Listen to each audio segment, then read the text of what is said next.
So I'll be very quick on the intro. Hari Priya, again, thank you so much for joining us at well, actually, it's a very godly hour, not an ungodly hour.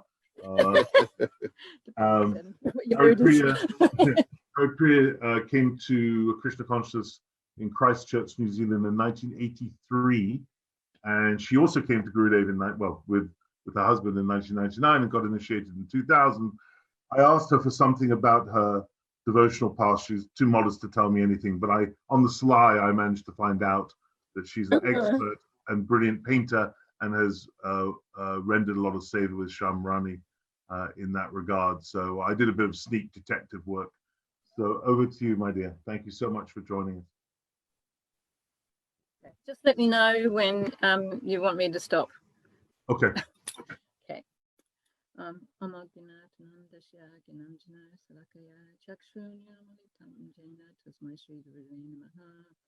Nama Om Vishnu Padaya Radhikaya Pyapne Shishimad Bhaktivedanta Narayana Tanamne Vanchakalpatrubhishcha Kripasinduvi Vacharapatitanam Pavanabhyo Vaishnavyo Namo Jai Shri Gurudev.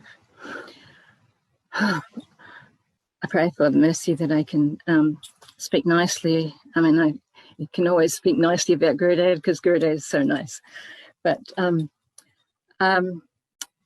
yes, before I was previously in ISKCON, and it got to the stage that I wasn't satisfied anymore, and I was doing so much service that I was finding it very intense, and I was just praying and praying, please get me out of here. I would need more. I need more for my spiritual life. And it just so happened that just something fell apart, and we were sort of kicked out.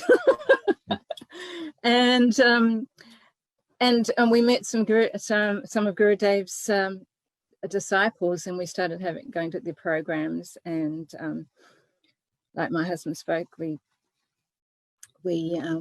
actually were going to see Gurudev in Melbourne in Australia in 1998, but our car broke down, so we never got there. So in 1999, we, like Vanamali Prabhu said, that we got to meet Gurudev in 1999. And my impressions were, when we were listening to class, especially on Lord Nityananda's Parents' Day, the class must have gone about 2 or 3 hours. And I was completely blown away. I'm not philosophical at all, but just listening to Gurudev, I was just standing on edge, just listening to him. And I thought, you know, when I was in the previous Sangha, I'd have to do something in class so I didn't fall asleep. So, but I was so wide awake listening to everything that's being said, and even all the devotees that Gurudev got up to speak. It was just so enlivening. I just couldn't believe it. It was just so amazing. I thought, this is really different to what I'm used to. And it's just, I was so absorbed in listening to all the beautiful stories about Lord Nityananda that I'd never heard before, because we used to hear the same, same stories every year. Not that that's bad, but there was something totally more than what I'd heard before, and it was just complete nectar. And I was very fortunate because Vrindavan Vilasini and Shamarani were there, and Vrindavan Vilasini, she always tucks you under her arm and looks after you, and she was talking to me a lot and talking to me about Gurudev, and she said, "Oh, you're going to go and have darshan with Gurudev." So Vanamali and I, we went with a group of people, and we're sitting in the back, and she's pushing us forward as she usually does. And she introduced us, and Gurudev said, "Oh, very nice. And this is who is your guru." And we told him, and it's very nice, very good. And anyway, that was that for the first time. And then there was another, then a couple of days later before Gurudev left, we went for another darshan, this time sitting at the front. And she introduced us again. And for some reason or another, this amazing, something weird happened. I mean, anything, when you're around Gurudev, anything can happen. And she introduced it, and he said, and you know, introduced me, and this is Hari Priya, and I said, oh, and I said, please, can you help me? And I don't know where that came from. And he said, yes. He said, I can be your Shiksha Guru, and you can be my darling daughter. Do you want to be my darling daughter? I said, yes. I just don't know where that came from. And then he was standing on the side, and he said, me too. He didn't want to be his darling daughter, but, you know. And anyway, that was the first time we had an exchange of Gurudev. So during the next year, because we didn't take initiation straight away. So during the first year, I wrote 4 letters to Gurudev. And the first one was telling him I didn't trust him and been cheated, and I don't know if I could surrender to anybody because my heart's been broken and I can't trust anyone. And of course, Gurudev sends this nice letter back to me, and he says, oh, do not fear, I will not cheat you. He says, I only want to take your pure sweet heart and offer it to Radha Krishna conjugal. And that was a good start. and then one time I gave it, in the same year, I'd written a poem for Srila Prabhupada's appearance day. And, you know, it's quite amazing because I'd never written to a guru before in my life. And I just, a couple of pages of all this mind stuff, you know. And anyway, I sent him this poem I'd written for Srila Prabhupada. And it was very sweet. He replied, and he said, I liked your poem very much. And he said, I feel that Swamiji has sent you to me. And I totally felt that because, you know, and when I was in Avasanga, I was feeling that Srila Prabhupada was actually sheltering me. I felt like he was holding my hand and protecting me from anything that was going on. And I felt, you know, because at the stage we had to chant Srila Prabhupada's pranams, which really brought me closer to Prabhupada, and I felt very protected.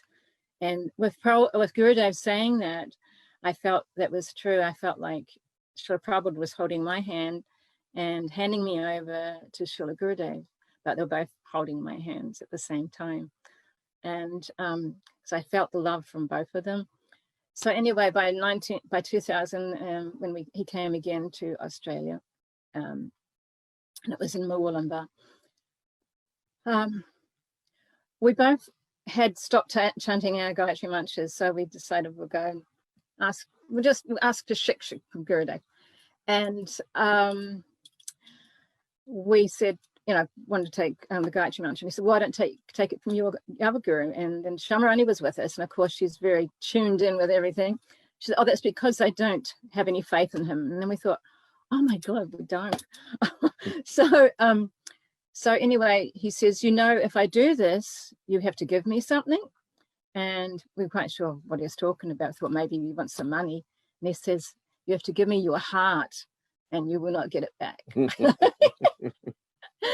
And so I thought, wow. So I said, so tomorrow you'll come and I will give you the mantras. And funny thing is, he gave us our Gayatri first, and then when he came to where we lived, that's when we got Harinam. So it was a bit reversed. And but it was amazing because I knew I'd heard the word grave before, but I never knew what it meant. But when we were, the day leading up to our initiation with Gurudev, I realized what grave meant, because it was such a serious thing. Before it was just like, okay, you get a guru and you get a name, hey, that's great, you're a devotee. But this was giving everything, your heart and soul, and taking a shelter of such a pure devotee is just, it's not an ordinary thing. Very, very important in our lives, and this is completely life-changing. So that was really, really beautiful, and felt so blessed to have Gurudev in our life. Now, over the years, I probably a couple of years, maybe late, maybe a year later, I really, really had this desire to do some service for Gurudev, and I wrote a letter to Gurudev, and I said, oh, you know, I'd like to do some service for you. What can I do for you? And he said, oh, you can help with publications. And I thought, huh? I don't know what to do in publications. So I said to Shamarani about it, because I was in contact with her. She said, I don't know, you don't know how to edit, do you? And I said, no. And so I kept asking him, and then he says, I can't remember, I've got it in my letters, but he said that I wanted to do some art. And I mean, I haven't never painted in my life. I'd only drawn from since I was a kid. I always copied things and that. And I ended up, so that was good. I thought, oh, so they were having an art, they were supposed to be in an art thing in India, and then it was just after the Twin Tower thing, and that, but we were learning how to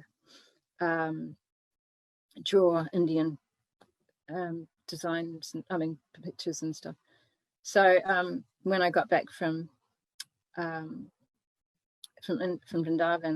it was the following year, 2002, when Gurudev came, and I wasn't going to show him these pictures because they weren't that good, but of course my husband's always pushing me. And he said, Gurudev, Hari Priya's got some drawings to show you, and I was showing them to him, and he was asking me everything about each drawing.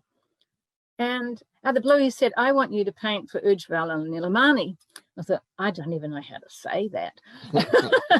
And anyway, so I had no idea what was going on. And so Shamarani said, oh, you'll have to come with me because I'll have to teach you to paint. But anyway, I was doing a course in painting, and I was really frustrated with it because it wasn't turning out very well. But anyway, I better not make it long because it's take up too much time. But in the end, I end up starting on a painting of from Gita Govinda out of a line joining that Shamarani had done. Oh, is it gone? Oh, anyway, there's a big story to this. I'd really love to have time to be able to tell you about it.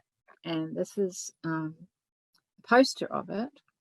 This is Lalita and Radharani. And over a period of a couple of years, I was trying to find out who the Sakhi was. And I asked Gurudev, well, who is this Sakhi in the background? And he says, what is your name? I said, Hari Priya. And he said, oh, that is Hari Priya. And so I didn't get an answer. Another time I took the painting to Sydney when he was there. I went back and forth to Vrindavan because it took me 2 years to paint it. And he, and I said, oh, Gurudev, I was holding up, Gurudev, I was going like this, Gurudev, who's the Sakhi in this painting? And he says, and he closed his eyes and he says, I cannot tell you at this moment because Radharani is not talking to me. And we had a friend who'd just met Gurudev for the first time, and he thought, oh my God, he talks to Radharani. So I still didn't get my answer. So so the next time I went to Puri, and I wrote to him beforehand, and I said, Gurudev, is Radharani talking to you yet? And he said, oh, you should bring the painting to Puri and I will tell you then. So when I did, he said, oh, this is Lalita. So, and the most amazing thing was, I was really inclined to make her a golden color for some reason. I had no idea. And the clothes were purple and green. And when I read the Astakam of Lalita Devi, it said that her clothes were the colors of peacock and she was a golden complexion. So this is not my painting. All through it, Gurudev actually inspired me, and Shamarani helped me with all the technical things. And there's no way I can paint like that without Gurudev's mercy. Can we see it again? Yeah, sure. It's a poster, so it's a bit shiny. Oh, beautiful! Wow, wow. And then at the end, when we saw Srila Gurudev in Vrindavan, I had it with me, and I asked him what other painting I should paint. And he said, whatever inspires you. There's Lord Chaitanya, there's so many pastimes. And I said, what shall I do, this painting? And he said, you should put it in the temple. And well, our house is like a temple, so it's still in my temple, our temple, plus a few of my other paintings. But then he says, you should keep this in your heart. Yeah, and he said, you should keep this in your heart. And but there's so many things I could talk about Gurudev, because that's just even was one aspect, because I was in Govardhan painting with the other devotees for the bas reliefs in his temple. And we were there for 5 weeks, and just so many amazing things happened. I'd have to tell you this one thing. It was after all the devotees had arrived in Govardhan from Parakrama, because hold on, before that. Am I okay for time? It'll only take a couple Literally minutes. 1 minute. 1 minute, okay. Oh, well, okay. So we were feeling quite separation from Gurudev because everyone was on Parakrama and we were painting in the temples. So I went into Vrindavan one night and with another devotee, and she got to go and see Gurudev with some things she had to give him. So luckily, Brajanath let me in, and I sat in the back and everyone was giving him presents and stuff. And I was feeling so bad because I had nothing for him. And I finally, at the end, I crawled up to the front and I said, oh, Gurudev, I have nothing for you. And he says, you have a heart? And I said, yes, I do. And he said, you can give me your heart. And I said, you can take it. So that's very, very small amount of things that I've had. That's beautiful. Yeah. Thank you so much for allowing me. No,